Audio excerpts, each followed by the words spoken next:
Hi there! In this video, I'll give you a quick guide on how you can fix the Roblox game client not responding.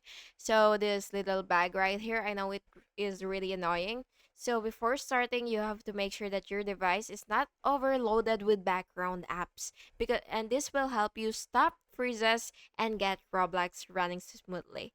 So the first thing that you will have to do is close your Roblox by opening your task manager, and then once you open your task manager, what you will have to do is you will see your Roblox here if you currently have it running. So what you will have to do is right click it like this, and then you will click end task, which is right here, and then just click it. And then after you click it, you will just have to, it will end Roblox process if it's frozen.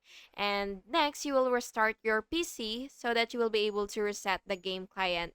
And then after that, you will just have to clear your Roblox cache, and then you will just have to reinstall your Roblox so that you will be able to actually be able to run it smoothly. And yeah, that's basically just it. And I hope this resolved your issue. And please make sure to like and subscribe for more videos like this. Thank you and have an awesome day.